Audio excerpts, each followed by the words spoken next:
হরে কৃষ্ণ।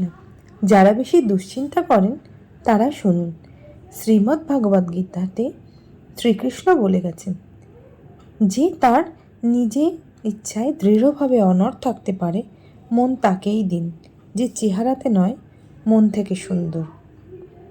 স্পষ্ট কথা বলা ব্যক্তি একটি ভালো কাঁটার মতো হয়। এর ফলে কিছুক্ষণের জন্য কষ্ট হতে পারে, কিন্তু সারা জীবনের জন্য ভালো হবে। আপনি যদি কাউকে একবার ক্ষমা করেন তবে আপনি জ্ঞানী, আর যদি আপনি ওই ব্যক্তিকে দ্বিতীয়বার ক্ষমা করেন তাহলে আপনি নরম মনের মানুষ। কিন্তু আপনি যদি সেই ব্যক্তিকে তৃতীয়বার ক্ষমা করেন তাহলে আপনি পৃথিবীর সব থেকে বড় বোকা।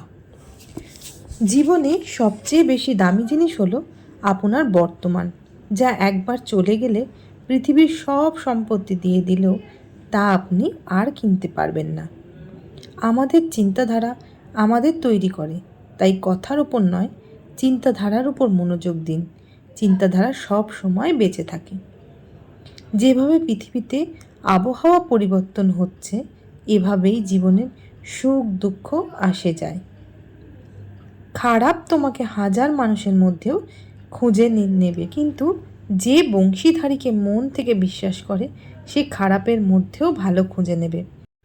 যদি বেশি কথা বলা মানুষ চুপ হয়ে যায়, বুঝে নেবেন তিনি ভিতর থেকে ভেঙে পড়েছেন। যদি ভগবান তোমাকে বেশি অপেক্ষা করায়, তাহলে হতে পারে তুমি যা চাইছো ভগবান তার থেকে তোমাকে বেশি কিছু দেবেন। একদিন এই সময় অবশ্যই কেটে যাবে। খুশি যখন থাকে না, দুঃখও কিভাবে সারা জীবন থাকবে। বুদ্ধি দ্বারা অর্থ উপার্জন করা যায়, কিন্তু অর্থ দ্বারা বুদ্ধি উপার্জন করা যায় না। যখন সবার জন্য ভাববেন তখন পৃথিবীর সবাই আপনার পাশে থাকবে। যখন নিজের জন্য ভাববেন তখন পৃথিবীর সবাই শত্রু হয়ে যাবে। জীবনে এগোতে চাইলে অন্য লোকের উপর নয়, নিজের উপর ভরসা রাখতে হবে। সামান্য কিছুতেই মানুষ আপনাকে ছেড়ে চলে যাবে, কিন্তু ঈশ্বর সামান্য প্রার্থনাতেই আপনাকে কাছে টেনে নেবে।